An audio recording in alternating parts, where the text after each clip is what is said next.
Oi, sétimo ano, tudo bem? Vamos lá para mais uma revisão. Dessa vez a gente vai revisar todo o conteúdo que vai cair na sua avaliação bimestral. Então, a gente viu muito conteúdo nesse bimestre inteiro, mas agora a gente vai focar um pouquinho no que vai cair na sua prova realmente.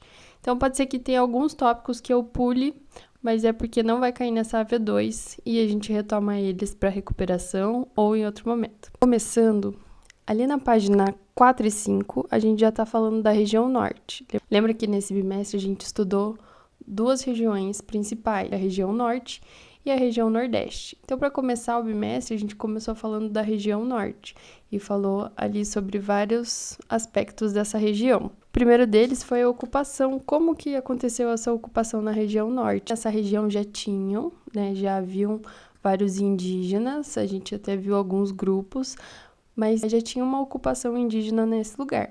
O que foi acontecendo? Foi vindo outros povos de outros lugares. A gente teve a chegada primeiro ali dos espanhóis e dos portugueses, que eles começaram a tentar explorar mais e mais a parte dos metais e pedras preciosas que tinham na região, chamando a atenção dessas pessoas, e elas começaram a explorar a parte primeiro, os metais e as pedras preciosas. Depois a gente teve a descoberta do látex. Lembra que eu falei da extração, o extrativismo que tem nessa região até hoje?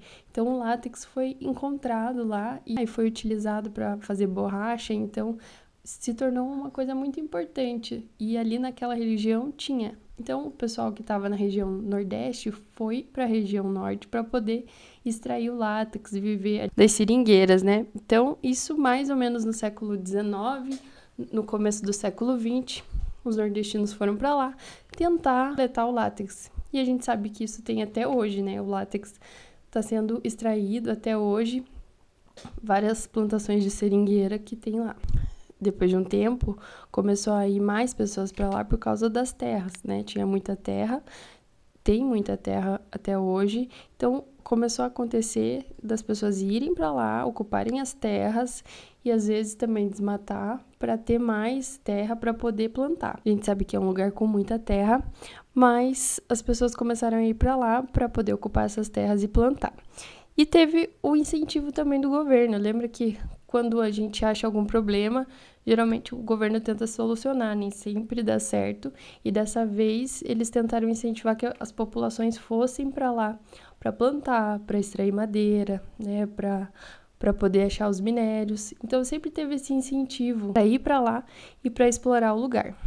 Mas lembra de uma coisa bem importante, essa região é a maior região que a gente tem no Brasil, a região norte, ela é muito extensa, mas ela é pouco povoada, até hoje tem poucas pessoas morando lá. Por ela ser muito grande, uma área de floresta, a gente não tem tantas pessoas morando nessa região pelo tamanho que ela tem, então tem essa característica. Mas nem só de extração, de extrativismo, se vive lá na região norte, também a gente tem as indústrias. E tem uma Zona Franca de Manaus, que se chama, que aí é um investimento para que tivesse mais polos industriais, ou seja, mais indústrias nessa região norte.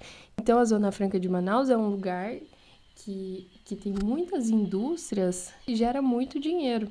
Então, emprega muitas pessoas e até hoje funciona essa Zona Franca de Manaus, é um projeto que deu certo, Essa área que foi feita aí para ter uma atração de indústrias, conseguiram fazer essa atração de indústrias, teve muita indústria que foi para lá, a indústria da região sudeste, da região sul, centro-oeste foi para lá, por quê? Porque tinha mais vantagens de ficar lá, O governo deu vantagens para as indústrias se instalarem lá. Até hoje é muito importante, emprega muitas pessoas e também fatura mais de 80 milhões de reais por ano, bem sucedido esse projeto. Agora pulando lá para a página 12 e página 13, a gente começa a falar agora das rodovias que são importantes nessa região. As rodovias sempre são construídas para facilitar o transporte de mercadorias, o transporte de pessoas, para que mais pessoas cheguem nesses lugares, e lá foi investido também nessas rodovias. A gente tem dois casos bem importantes que vão ser destacados agora, que é a rodovia Transamazônica, que eu mostrei várias imagens para vocês, Tem no seu livro que lá aquela rodovia que é muito grande, que liga o Nordeste e o Norte, ele vai ser uma rodovia gigante, mas não vai ser acabada. né? Ela não foi acabada. Um trecho dela não é asfaltado. Continua se usando essa rodovia, mas como no outro caso que eu vou falar para vocês também, essa rodovia não é asfaltada, não foi terminada, né? Então tem uma parte dela que é asfaltada, tudo certinho, e tem outra parte que não é asfaltada, mas ela ainda é importante. Uma parte dela ainda é de barro, né? Uma parte dela ainda é de chão. Então, quando chove, vira um barro só e fica muito difícil de passar caminhão, passar automóvel leve como caminhão. Então, é uma área ali que ficou sem uso, não, mas ficou menos movimentada e não cumpriu totalmente o propósito da estrada, que é ligar várias cidades, vários pontos para facilitar no transporte. Outro caso foi a BR-319, que liga Manaus a Porto Velho, né? É uma estrada muito longa, ela também não foi terminada, não foi asfaltada completamente. Ela é utilizada igual a outra, né, que a gente viu, mas ela não foi terminada. Ela é muito importante, ajuda no crescimento econômico, no transporte de pessoas e de mercadorias, mas não foi terminada também. Na página 14 da sua apostila, tem alguns projetos, né? Fala de alguns projetos. A gente viu o projeto Calha Norte, o Civan. Calha Norte foi feito, né? Foi idealizado para ter um controle maior sobre as fronteiras do nosso país. Não só da região norte, né? Tem um outro pedaço ali, mas principalmente da região norte. Por quê? Porque foi aumentando o tráfico de drogas e o tráfico de ouro na região, então viu que precisava ter esse cuidado com a fronteira, porque a região norte faz fronteira com vários outros países. Então começaram a fazer esse projeto para tentar cuidar melhor da fronteira. E a construção de bases militares foi o que ajudou, né, nesse cuidado aí das fronteiras. Claro que não é 100% eficaz, porque a gente sabe que é uma floresta, tá falando de muita floresta, floresta densa, é difícil de cuidar de tudo, né, e ver cada região, mas tem esse projeto, o Calha Norte, e tem funcionado, né, funciona até hoje, foi criado há muito tempo e tem até hoje, funciona até hoje. A gente também tem o projeto Civan, que é o sistema de vigilância da Amazônia. Esse sistema de vigilância, ele também cuida das fronteiras e toda a parte norte ali, para tentar cuidar dessa questão de aeronaves, né, que não são legalizadas, e também o monitoramento ambiental. Quando a gente fala de monitoramento ambiental, tem que lembrar do desmatamento. A gente está falando de uma floresta muito importante, então o desmatamento tem que ser cuidado, né, para ver aonde que está desmatando, se consegue parar aquela pessoa, aquela empresa, aquelas várias pessoas que estão ali desmatando. Então, tem essa fiscalização contínua com drones, com satélites, para tentar cuidar da região, tanto da floresta quanto desses voos não permitidos. Página 24 e 25, a gente já vai para a região Nordeste. Então, metade da sua prova vai estar falando da região Norte e a outra metade da região Nordeste. E o primeiro ponto, lá na página 24 e 25, que a gente também escreveu no caderno, fala sobre as sub-regiões que tem no Nordeste, que são 4. A Zona da Mata, Agreste, Sertão e Meio Norte. Zona da Mata é a parte mais litorânea. Lembra que o Nordeste, ele todo tem contato com o mar, então essa região litorânea mais ao leste está a Zona da Mata. Por que tem esse nome? Por causa da Mata Atlântica que tinha nessa região. Hoje a gente sabe que tem bem pouca dessa mata nativa, quase nada, mas ainda tem um pouco. E o nome foi dado por causa disso, por causa da Mata Atlântica. Os solos são férteis nessa região e também a gente tem uma produção de cana-de-açúcar que já é histórica na região. A próxima sub-região é o Agreste, é uma faixa de transição entre a zona da mata e o sertão.